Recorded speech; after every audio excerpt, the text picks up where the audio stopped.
السلام علیکم ورحمۃ اللہ وبرکاتہ۔ ناظرین کرام، آج ہم آپ کو پھر سے ایک بار خوش آمدید کرتے ہیں، اور آج ہمارا ٹاپک جو ہوگا وہ ہوگا سائنس اور اسلام، اور ہمارے گیسٹ حضرت مولانا عامر حبیبی صاحب ہیں اور ہمارے ساتھ اس وقت موجود ہیں ہمارے اسٹوڈیو میں۔ اور پچھلا ہمارا جو پوڈ کاسٹ تھا وہ آپ نے کافی اچھا رسپانس دیا تھا، جس کی وجہ سے ایک بار پھر حضرت کو بلایا ہے۔ پچھلی بار جو ہمارا پوڈ کاسٹ ہوا تھا وہ تھا اصلاح معاشرہ، اور اس دور کے حساب سے جو ہم نے آج انتخاب کیا ہے وہ ہے سائنس اور اسلام، کیونکہ یہ دور ٹیکنالوجی کا دور ہے اور زمانہ جو ہے بہت عروج پر ہے۔ ہر دن کچھ نہ کچھ نئی ایجاد ہوتی نظر آ رہی ہے۔ ابھی حال ہی میں اے آئی، آرٹیفیشل انٹیلیجنس ہے، وہ اس قدر ترقی کر چکا ہے کہ لوگوں کی جاب اس کی وجہ سے جانے کے خدشات ہیں، اور اس وقت امریکہ اور لندن میں جو لوگ ہیں اے آئی کے خلاف انہوں نے پروٹیسٹ کر رکھا ہے، کیونکہ ان کو یہ ڈر ہے کہیں سائنس ان کو پیچھے نہ چھوڑ دے۔ لیکن اگر آپ اسلام کے نظریے سے دیکھیں گے تو قرآن نے 1400 سال پہلے جو ہمیں بتایا تھا وہ آج سائنس میں سچ ہوتا نظر آ رہا ہے۔ قرآن کی اس وقت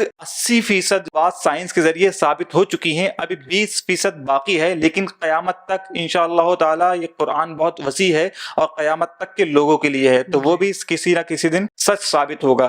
اسی لیے ہم نے جو آج کا موضوع رکھا ہے وہ ہے سائنس اور اسلام۔ جس طریقے سے آپ دیکھتے ہیں کہ دنیا ترقی کرتی چلی آ رہی ہے، پہلے لوگ گھوڑوں پر سفر کیا کرتے تھے، آج انسان ہوا میں اڑ رہا ہے اور پہاڑوں سے چھلانگ لگا رہا ہے۔ کسی بھی فیلڈ میں آپ دیکھیں ترقی ہو چکی ہے، اور ساری چیزیں کہیں نہ کہیں قرآن میں جا کے ملتی ہیں۔ جس طریقے سے قرآن میں اللہ تعالیٰ فرماتا ہے مرج البحرین یلتقیان، کہ دو سمندر ملتے ہیں لیکن اس میں روک ہے، اور وہ میں نے خود اپنی آنکھوں سے مشاہدہ کیا ہے۔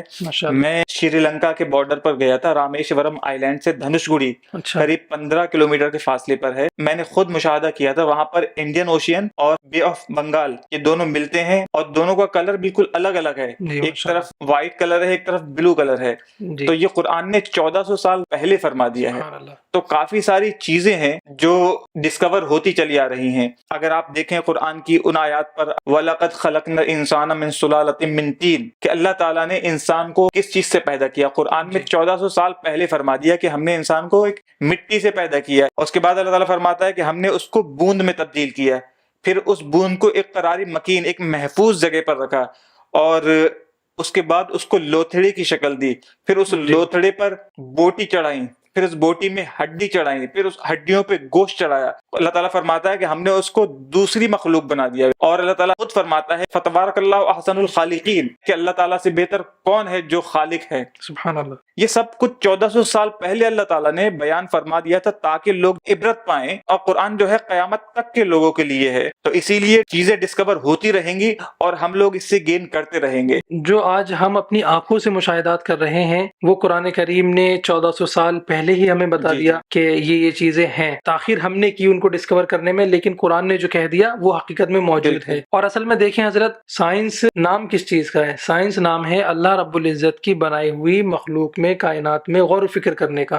ٹھیک ہے، سائنس کوئی نئی چیزیں کریٹ نہیں کرتی، سائنس صرف اور صرف کریٹڈ چیزوں میں ڈسکوریز کرتی ہے۔ پہلے سے موجودہ چیزوں میں وہ غور و فکر کر کے اور اس میں تحقیق کر کے ریسرچز کر کے نئی نئی چیزوں میں بحث کرتے ہیں۔ ٹھیک ہے، اللہ رب العزت نے قرآن کریم میں ارشاد فرمایا ان فی خلق السماوات والارض واختلاف اللیل والنہار والفلک التي تجری فی البحر۔ اس آیت کے متعلق اللہ کے نبی صلی اللہ تعالی وسلم کی حدیث ہے۔ اللہ کے نبی صلی اللہ تعالی علیہ وسلم نے ارشاد فرمایا ویل لمن قراها ولم يتفکر فیہا، کہ اس پہ افسوس ہے جو ان آیات کو پڑھے اور پھر اس میں غور و فکر نہ کرے۔ کس میں غور و فکر؟ فی خلق السماوات والارض، زمین اور آسمان کی تخلیق میں۔ آج ہم دیکھیں سائنس جتنی بھی ڈپارٹمنٹس ہیں، سائنس کے جتنے بھی شعبے ہیں، سب زمین و آسمان میں ہی ریسرچ کر رہے ہیں۔ ٹھیک ہے، اس سے باہر تو نہیں جا سکتے۔ قرآن نے ہم سے پہلے کہا کہ زمین و آسمان کی تخلیق میں آپ ریسرچ کرو۔ تو حضرت ہم دیکھیں کہ نبی پاک صلی اللہ تعالی علیہ وسلم کی احادیث مبارکہ اور قرآن کریم کی آیات، اگر ہم اس میں غور و فکر کریں اس نظریے سے،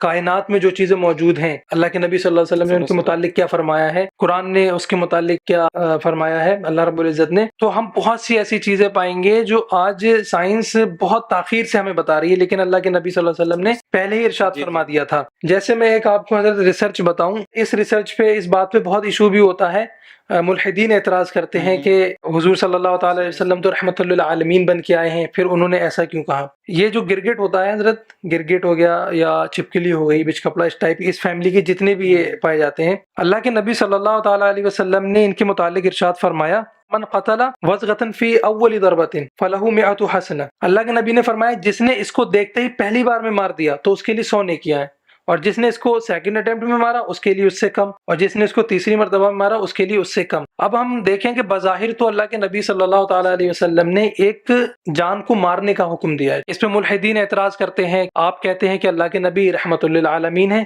پھر یہ کیا کہ کسی کی جان لینے کا حکم دے رہے ہیں؟ تو ابھی ہم دیکھیں حضرت کے بہت تاخیر سے یونیورسٹی آف جارجیا میں ایک ڈاکٹر پائی جاتی ہیں، ڈاکٹر سونیا ایم ہیرنڈیز، انہوں نے ایک ریسرچ کی اپنے بہت سے جونیئر سائنٹسٹ کو ساتھ لے کر، جو گرگٹ ہوتا ہے اس کی اوپری جلد پر ایک ایسا بیکٹیریا پایا جاتا ہے کہ اگر وہ کسی انسان کے جسم میں پہنچ جائے تو پھر بہت بڑا نقصان ہوگا اس سے، وہ کینسر کو دعوت دیتا ہے۔ اب یہ جو بیکٹیریا ہوتا ہے اس کی اوپری جلد پہ ہوتا ہے حضرت، یہ جہاں بھی بیٹھتا ہے اس کو وہاں پہ چھوڑ دیتا ہے، اور جب وہاں سے منتقل ہوتا ہے دوسری جگہ تو وہاں اس کو ساتھ میں لے کے جاتا ہے، وہاں پہ اس کو چھوڑ دیتا ہے، تیسری جگہ جاتا ہے وہاں اس کو چھوڑ دیتا ہے۔ اسی طریقے سے جتنی یہ جگہ بدلے گا، جتنی جگہ بدلے گا، بیکٹیریا بھی منتقل ہوتا رہے گا اور پورا ایریا جو ہے انفیکٹڈ ہوتا رہے گا۔ تو ہم دیکھیں کہ اگر اب وہ جب بیکٹیریا وہاں پہ رہتا ہے، کوئی انسان وہاں ٹہلنے آیا، کوئی کسی کے گھر کا پیٹس اگر وہاں پہ آئے ٹہلنے، اب وہ پھر واپس گھر پہ گئے، یا بچے کھیلنے آئے وہاں پہ، یا دوسرے ایسے کچھ کیڑے وغیرہ یا مکھیاں وغیرہ اس پہ بیٹھی، واپس آ کے آپ کے گھر میں آئیں وہ مکھیاں، تو وہ انفیکشن جو ہے، وہ بیکٹیریا جو ہے آپ کے گھر میں آتا ہے۔ تو اس میں بہتر کیا ہے؟ اگر ہم عقل سے پوچھیں تو عقل کہے گی کہ اس کو فرسٹ ٹائم جہاں بیٹھا ہے وہیں دیکھ کے مار دیا جائے تو زیادہ بہتر ہے۔ تو اللہ کے نبی صلی اللہ علیہ وسلم نے کیا ارشاد فرمایا کہ جو اس کو پہلی بار میں مار دے اس کے لیے 100 نیکیاں ہیں۔ تو یہ تو انسانیت پہ ایک احسان ہوا۔ میں تو ملحدین سے کہنا چاہتا ہوں یہ تو انسانیت پہ احسان ہے، بلکہ کسی کی جان لینا بظاہر تو ایک چھوٹے سے کیڑے کی جان جا رہی ہے، لیکن یہ پوری انسانیت پہ احسان ہے، اس کی وجہ سے نہ جانے کتنی جانیں جائیں گی اگر اس کو ایک بار میں نہیں مارا جائے گا۔ اور یہ حضور نے کب فرمایا ہے؟ 1400 یہ کب فرمایا ہے؟ اور یہ تو اب ہوئی ہے، ریسرچ ابھی 2014 میں ہوئی ہے۔ Website the total science of environment, اس ویب سائٹ پہ اس کو پبلش کیا گیا ہے۔ تو اللہ کے نبی صلی اللہ علیہ وسلم کی ہر بات میں حکمت ہے، قرآن کریم کی ہر آیت میں حکمت ہے، ہم اگر اس میں غور و فکر کریں گے تو انشاءاللہ ہم پائیں گے۔ قرآن کریم نے بھی حضرت کہا لآیات لقوم یعقلون، کہ غور و فکر کرنے والے، عقل چلانے والے لوگوں کے لیے جو ہے اس میں اللہ رب العزت کی نشانیاں ہیں۔ تو ملحدین سے میرا یہ سوال ہے، کیا وہ نبی جنہوں نے ایسی ہمیں غیب کی باتیں بتائیں جو ہم ابھی تک نہیں جانتے تھے، آج اللہ رب العزت نے توفیق دی تو ہم نے یہ چیزیں جانی، کیا وہ نبی مستحق نہیں ہے کہ ہم کہیں لا الہ الا اللہ محمد رسول اللہ؟ اور آپ کہتے ہیں کہ ہمیں ثابت کرو کہ یہ اللہ کے نبی کیسے ہیں؟ بہت سی ایسی احادیث، بہت سی ایسی، میں آپ کو حضرت ریسرچ بتاؤں، اگر ملحدین غور و فکر کریں تو فطرتی طور پر یہ نہیں رہیں گے کہ انکار کر سکیں اس سے۔ یہ جان بوجھ کے ان کی اندر کا ایک بغض سمجھ لیں، اپنی ایگو سمجھ لیں، اس وجہ سے یہ نہیں کہتے ہیں لا الہ الا اللہ محمد رسول اللہ، ورنہ حضور صلی اللہ تعالی علیہ وسلم کی احادیث، قرآن کریم کی آیات، یہ ایسا ہو ہی نہیں سکتا کہ سنیں اور یہ اس کو نہ مانیں۔ میں ایک واقعہ آپ کو اسی پہ سناتا ہوں، مجھے یاد آ رہا ہے، حضرت ابن مخلد بہت بڑی شخصیت ہیں، اسپین کے رہنے والے ہیں۔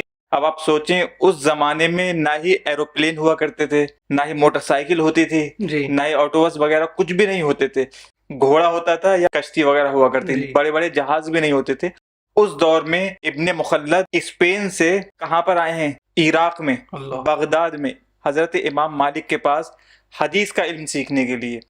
اور وہ اسپین کے بہت بڑے محدث تھے اس زمانے میں، لیکن ان کے دل میں یہ خواہش تھی کہ میں کسی نہ کسی طریقے سے حضرت امام مالک سے جا کے حدیثیں سیکھوں، اس لیے وہ وہاں سے چل کر یہاں پر کئی مہینے کا سفر کر کے آئے، اور جب ان کے پاس پہنچتے ہیں دیکھتے ہیں کہ حضرت امام مالک کے پاس بھیڑ لگی ہوئی ہے، اور حضرت امام مالک سب کو منع کر رہے ہیں، کیونکہ وہاں پر اس وقت شیعت کا دور تھا۔ شیعت کے زمانے میں اہل سنت والجماعت کے لیے بہت مشکل وقت تھا، اور حضرت امام مالک کو کوڑے بھی مارے گئے تھے کئی مرتبہ، اور ستایا بھی گیا تھا، اور ان کے اوپر پابندی لگا دی تھی کہ اگر آپ اب کسی کو تعلیم دیں گے تو آپ کو موت کی سزا سنا دی جائے گی، آپ کو بھی اور جس کو آپ تعلیم دے رہے ہیں اس کو بھی۔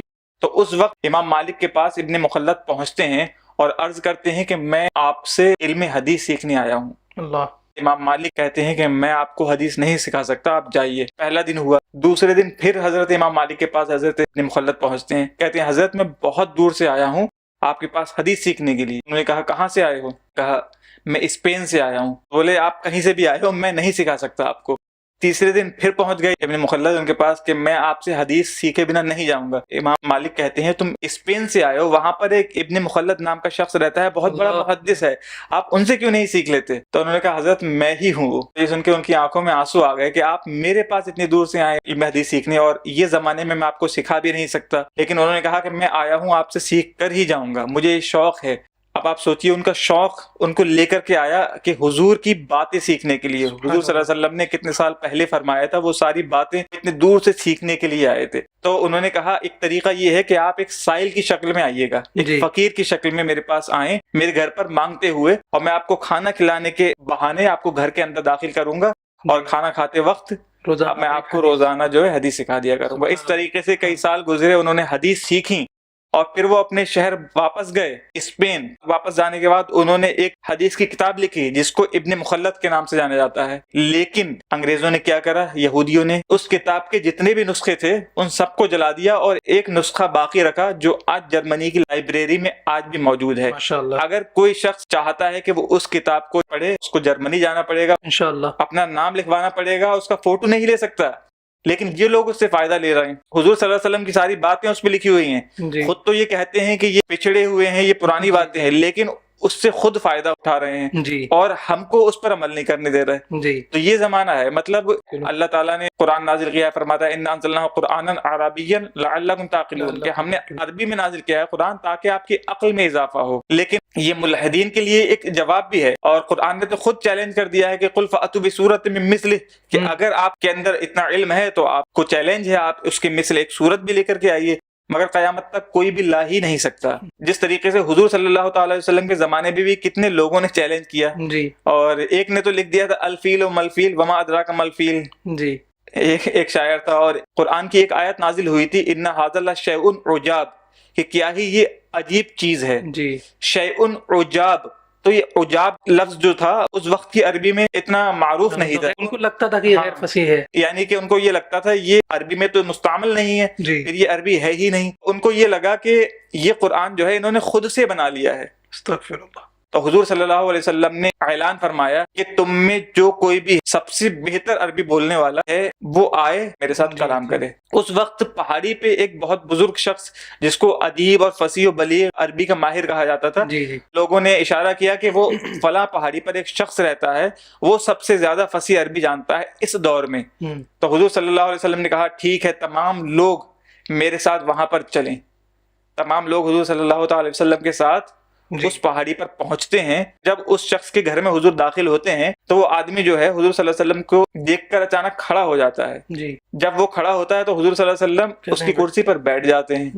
جب حضور بیٹھتے ہیں تو وہ بھی بیٹھ جاتا ہے. جب وہ بیٹھتا ہے تو حضور پھر کھڑے ہو جاتے ہیں. جب حضور کھڑے ہوتے ہیں تو وہ بھی کھڑا ہو جاتا ہے. تیسری مرتبہ پھر حضور بیٹھ جاتے ہیں. جب وہ دیکھتا ہے تو غصہ آ جاتا ہے, اس کے منہ سے نکل پڑتا ہے کہ ان ھذا لشخص عجاب, یعنی وہی الفاظ جو قرآن میں آئے تھے. قرآن میں تھا ان ھذا لشیء عجاب, یہ بولتا ہے ان ھذا لشخص عجاب, کتنا ہی عجیب آدمی ہے. وہ لوگ جانتے تھے کہ یہ غیر فصیح الفاظ اپنی زبان سے ادا کرے گا نہیں. جی یہی ہے. تو قرآن کی حقانیت, اللہ رب العزت انا نحن نزلنا الذکر وانا لہ لحافظون, یہ ملحدوں کے لیے چیلنج. اللہ کہتا ہے کہ ہم نے قرآن کو نازل کیا اور ہم ہی اس کی حفاظت کرنے والے ہیں. جی بالکل. تو قرآن کریم میں اللہ رب العزت نے جو باتیں 1400 سال پہلے حضور صلی اللہ تعالیٰ علیہ وسلم پر امت مسلمہ کے لیے نازل فرمائی, آج اس پہ سائنس ریسرچ کر رہی ہے, نئی نئی چیزیں پا رہی ہے. ایک بہت ہی انٹرسٹنگ ریسرچ حضرت میرے ذہن میں آ رہی ہے. قرآن کریم کی آیت ہے, جنت کے اوصاف بیان کرتے ہوئے اللہ رب العزت ارشاد فرماتا ہے انہار من عسل مصفی, کہ اس میں جو ہے پاک شہد کی نہریں ہیں. اب شہد مدھو مکھی سے آتا ہے. جب یہ مدھو مکھی پہ ریسرچ ہوئی, اسٹڈیز ہوئی, اس کی لائف پہ پوری جب پی ایچ ڈی وغیرہ کی گئی, تب حضرت ایک اتنی شاندار بات نکل کے آئی جس سے ہمیں قرآن کریم کی اس آیت کا جو ہے مرتبہ پتہ لگتا ہے کہ کتنی عظیم بات اللہ رب العزت نے ارشاد فرمائی. دیکھیں, پاک چیز حضرت دو طریقے کی ہوتی ہے. ایک پاک ایسی چیز ہوتی ہے کہ اس پہ کچھ لگا ناپاک چیز اور ہم نے اس کو پاک کر لیا, ٹھیک ہے. ایک وہ پاک چیز ہے کہ جس پہ کبھی ناپاکی لگی نہیں, تو وہ اعلیٰ درجے کی پاک ہوئی. تو اللہ رب العزت نے جب شہد کو پاک کہا ہے تو وہ ہر طریقے کی ناپاکی سے ہمیشہ پاک رہے گا. حالانکہ وہ ان کا بیٹ ہوتا ہے مدھو مکھی کا جو ہے. تو جب اس پہ ریسرچ کی گئی مدھو مکھی کی لائف پہ, تو دیکھا گیا کہ ان میں کچھ مکھیاں ایسی ہوتی ہیں کبھی کبھی شراب پہ جا کے اس کا جوس پی لیتی ہیں. شراب ہو یا کوئی بھی نشہ آور چیز ہو, اس پہ جا کے اس کا جوس لیتی ہیں اور پھر واپس جب چھتے میں آتی ہیں تو ان کے چھتے کے باہر 2 سپاہی ٹائپ کے کھڑے ہوئے ہوتے ہیں جو ان کو دور سے ہی کیچ کر لیتے ہیں کہ کچھ مکھیاں ایسی آ رہی ہیں جنہوں نے شراب سے جوس لیا ہے، تو وہ اس کو وہیں روک دیتے ہیں اور آسمان کی طرف 2 دن تک اس کا منہ اوپر کر کے لٹا دیتے ہیں، جب تک کہ پورے اس کے جسم سے جتنا بھی اس کے پیٹ میں مواد تھا پورا خالی ہو جائے۔ بالکل وہ خالی ہو جاتی ہے، اس کے بعد حضرت اس کو چھوڑتے ہیں اور وہ پھر جاتی ہے اور پیور پاک صاف پھولوں سے رس لے کر آتی ہے، پھر اس کو جو ہے چھتے میں انٹری دی جاتی ہے۔ سبحان اللہ، یہ ریسرچ سے پتہ چلا ہے، یہ ریسرچ سے ہمیں آج پتہ لگا ہے، لیکن قرآن کریم نے کہا انہار من عسل مصفی، پاک صاف شہد کی نہریں ہیں۔ تو پوڈ کاسٹ لمبی ہو رہی ہے، انشاءاللہ اور بھی بہت سی ریسرچز اور پوائنٹس ہیں، انشاءاللہ نیکسٹ پوڈ کاسٹ میں اس کو ذکر کریں گے۔ آج کے لیے میں یہ سمجھتا ہوں کہ جو بھی ہمارے سائنس کے اسٹوڈنٹس ہیں ان کو چاہیے کہ جیسے جیسے سائنس کی چیزیں پڑھیں تو قرآن اور حدیث میں بھی اس کو ڈھونڈیں کہ کہاں کہاں اللہ کے نبی صلی اللہ تعالیٰ علیہ وسلم نے ان کے بارے میں فرمایا ہے صراحتاً یا چھپی ہوئی باتیں، جن کو ریسرچ کریں گے تو انشاءاللہ پتہ لگ جائے گا۔ تو اور جو احادیث پڑھنے والے ہیں علماء اکرام ہیں ان کو چاہیے کہ جب وہ کوئی ایسی حدیث پڑھیں تو وہ غور و فکر کریں یا جو عام کریں، جو سائنس کے اسٹوڈنٹ ہیں ان سے پوچھیں۔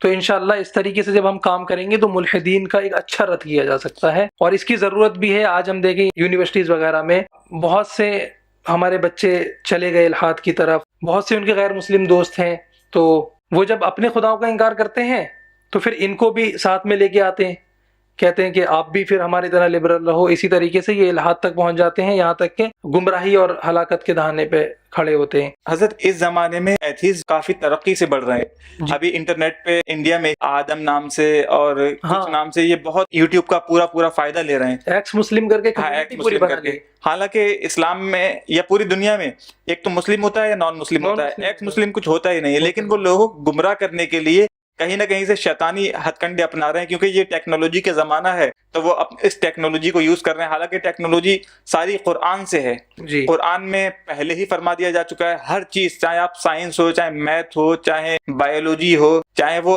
جیوگرافی ہو، چاہے وہ ہسٹری ہو، یعنی تاریخ بھی اٹھا کے دیکھ لیں قرآن میں آپ کو مل جائے گی۔ قرآن میں اللہ تعالیٰ خود فرماتا ہے نحن نقص علیک احسن القصص، ہم سب سے بہتر قصے بیان کرنے والے ہیں۔ تو ہر چیز قرآن میں آپ کو مل جائے گی۔ آج سے 1400 سال پہلے اللہ تعالیٰ نے کافی ساری چیزیں اس میں بیان فرما دی، جیسے کہ آپ نے سنا ہوگا اور پڑھا بھی ہے قرآن میں کہ حضور صلی اللہ علیہ وسلم معراج پر گئے، سبحان الذی اسری بعبدہ، پھر پوری سورہ نجم اس پر۔ اس میں اللہ تعالیٰ نے حضور صلی اللہ علیہ وسلم کے لیے ایک ایسی سواری بھیجی تھی جس کی رفتار اس قدر تیز تھی، آج کے دور میں جب اس کی تحقیق کی گئی تو آج معلوم ہوتا ہے کہ لائٹ سب سے تیز ہے دنیا میں، لائٹ۔ اور حضور صلی اللہ علیہ وسلم کی جو سواری تھی اس کو بھی کہا جاتا ہے براق عربی میں ہوتا ہے برق معنی بجلی۔